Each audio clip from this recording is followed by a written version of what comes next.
काला साया। यूं तो बनारस घाट अपनी खूबसूरती के लिए बहुत प्रचलित है, पर घाट के किनारे कई राज लिए बैठे हैं।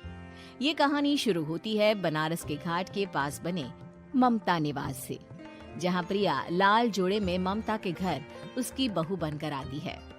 आओ आओ बहू, घर को अपने पैरों से पवित्र करो। ममता घर की दहलीज पार कर ही रही होती है कि अचानक एक बहुत गंदी सी बास पूरे घर में फैल जाती है।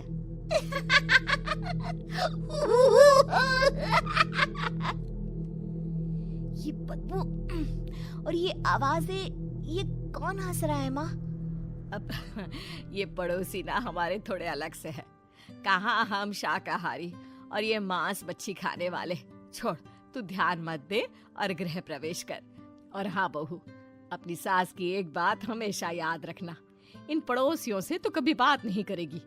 अच्छे लोग नहीं है ये। अपनी सास की ये बात मानेगी ना बेटा? हाँ माँ, जो आपकी मर्जी, मैं उनसे बात नहीं करूंगी। अगले दिन प्रिया अपनी पहली रसोई बनाने रसोई घर में जाती है। ये छोकी बात तो नाक में जा रही है। एक काम करती हूँ, खिड़की खोल देती हूँ। प्रिया खिड़की खोलने जाती है। इतने जाले, लगता है इस खिड़की को कभी खोला ही नहीं गया। पर ऐसा क्यों? ओह, नॉन वेज की स्मेल आती होगी ना। 2 मिनट के लिए खोल लेती हूँ, फिर बंद कर दूंगी। प्रिया खिड़की खोलती है। खिड़की खोलते ही उसकी नजर सामने वाले घर की खिड़की पर पड़ती है, जहाँ एक लड़की खड़ी होती है। हाथों में मेहंदी, लाल रंग की साड़ी, बिल्कुल सजी धजी, मानो प्रिया की तरह ही वो भी नई नवेली बहू हो। वो प्रिया को देखकर मुस्कुराती है। हे भगवान, माँ ने तो इनसे बात करने को मना किया था। प्रिया फौरन ही खिड़की बंद कर देती है और तवे पर चढ़े रोटी की ओर देखने लगती है, पर वहाँ रोटी न होकर मछली पड़ी होती है। ये क्या? पहली ही रसोई में इतनी बड़ी गलती। हे भगवान, अब मैं क्या करूं? प्रिया बहुत डर जाती है और फौरन रसोई की सफाई करने और फिर सभी के लिए खाना बनाने लग जाती है। जब वो सबको खाना परोसती है, सब तो ठीक है, मैं बेकार में चिंता कर रही थी। हे भगवान, ऐसे ही बस अपनी कृपा बनाए रखना। रात के वक्त जब सब सो रहे होते हैं, तब प्रिया को पायल की आवाज सुनाई देती है, जिससे उसकी आंख खुल जाती है। ये पायल की आवाज कहाँ से आ रही है? प्रिया उठकर उस आवाज के पीछे छत की सीढ़ियों तक जाती है। तभी उसे बच्चे के रोने की आवाज आती है। प्रिया छत पर जाती है तो क्या देखती है? वही लाल साड़ी वाली लड़की अपनी गोद में एक नवजात बच्चे को घुमा घुमा कर सुला रही है। तभी प्रिया की नजर उसके पेट पर पड़ती है। ओह गॉड, ये तो प्रेग्नेंट भी है। सुनिए, बच्चा सो नहीं रहा है क्या? मैं कुछ मदद करूं? नहीं नहीं, आपके घर वालों को अच्छा नहीं लगेगा, मैं संभाल लूंगी। स्नेहा की गोद से बच्चा हाथ मारकर प्रिया की गोद में आने को छटपटाने लगता है। दोनों घर अगल बगल में बने होने के कारण प्रिया उस बच्चे को गोद में ले लेती है। प्रिया के पास आते ही वो सो जाता है। बच्चे का वो स्पर्श रात भर प्रिया भूल नहीं पाती और अगली सुबह वो छत पर कपड़े सुखा रही होती है। तभी उसे एक औरत इशारा करके बुलाती है। स्नेहा कह रही थी बाबू तुम्हारी गोद में आते ही सो गया। मैं गौरी, स्नेहा की माँ हूँ। बहू, घर आना, बाबू को खिला भी लेना। शाम को जब घर पर कोई नहीं रहता, बच्चे से मिलने के लिए प्रिया छिपकर अपनी पड़ोसन के घर चली जाती है और कुछ देर बच्चे को खिलाकर वापस लौट आती है।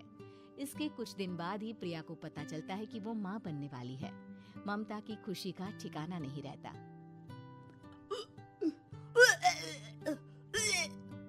माँ जी, पता नहीं क्यों उल्टी आ रही है। प्रिया भागती हुई वॉशरूम में जाती है तो हरे और लाल रंग की उल्टी करती है। उस उल्टी में से कीड़े निकलते हैं।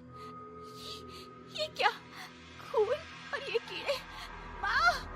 माँ! प्रिया की आवाज सुनकर ममता दौड़ कर आती है, पर बेसिन में कुछ नहीं होता। प्रिया हक्की बक्की रह जाती है। ये सब क्या हो रहा है? प्रिया घबरा जाती है और अपने कमरे में जाकर सो जाती है। डर के कारण वो इतनी थक जाती है कि उसकी आंख लग जाती है। तब उसे ऐसा लगता है उसके पेट पर मानो कोई बैठा हुआ हो। कौन हो? प्रिया के पेट पर एक 5 महीने की बच्ची बैठी हुई थी, जो बुरी तरह जली हुई थी। माँ, तुम ही मुझे लाई ना अपने पेट में। मैं तुम्हारी माँ नहीं हूँ। कौन हो तुम? माँ, देखो मैं जल गई बुरी तरह से। 6 महीने पेट में रहने को भी मुझे नहीं मिला। सहला दो ना माँ। बचाओ, बचाओ, माँ। ममता दौड़कर कमरे में आती है। प्रिया की बातें सुनकर वो सब समझ जाती है। तू कहीं बगल वाले घर में तो नहीं जाकर आई ना बहू? मुझे माफ कर दो, मैं गई थी माँ। उस घर में सब मरे हुए हैं बहू। कई साल पहले स्नेहा उस घर में बहू बनकर आई थी। कुछ ही दिन में वो एक बच्चे को जन्म देने वाली थी। पूरा घर बच्चे के आने की खुशी में खोया था कि एक दिन अचानक उस घर में आग लग गई। सब बुरी तरह जलकर मर गए। गौरी आज भी दादी बनने का इंतजार कर रही है और इसीलिए स्नेहा ने अपना अजन्मा बच्चा तुम्हारी कोख में डाल दिया। ममता ये कह रही होती है कि पीछे से उसके पैरों को एक बच्चा पकड़ लेता है। दादी, दादी। माँ, स्नेहा की गोद में यही बच्चा था। ये बच्चा कौन है फिर?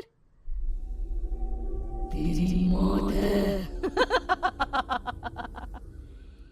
तेरी भी दादी।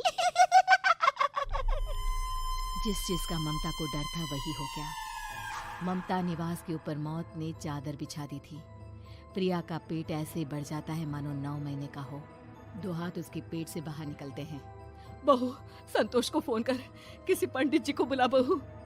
प्रिया का पति भागता हुआ घर आता है। ये तो होना ही था माँ। तेरा पाप तेरे सामने आ गया तो तू सह नहीं पा रही है। स्नेहा घर में आग लगी नहीं थी, माँ ने लगाई थी, प्रॉपर्टी की लालच में। और वो बच्चा मेरी पहली पत्नी का बच्चा है, मेरा बेटा, जो कि उस आग की चपेट का शिकार हो गया था। मैंने तुमसे ये सब माँ के कहने पर छुपाया था। मुझे माफ कर दो प्रिया। तुम अगर चाहो तो यहाँ से जा सकती हो। मैं तुम्हें किसी भी बंधन में रखना नहीं चाहता। मेरी शादी हुई है आपसे, मैं आपको छोड़ नहीं सकती, पर उससे पहले हमें स्नेहा, उसकी माँ और बच्चे की आत्मा की शांति करवानी होगी। संतोष और ममता गौरी के घर जाते हैं। अंदर सब कुछ जला हुआ होता है। जमीन पर जली हुई लाशें बिखरी हुई थी।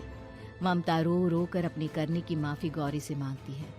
प्रिया स्नेहा के घर वालों का अंतिम संस्कार करवा देती है और ममता निवास फिर से आत्माओं के साए से मुक्त हो जाता है।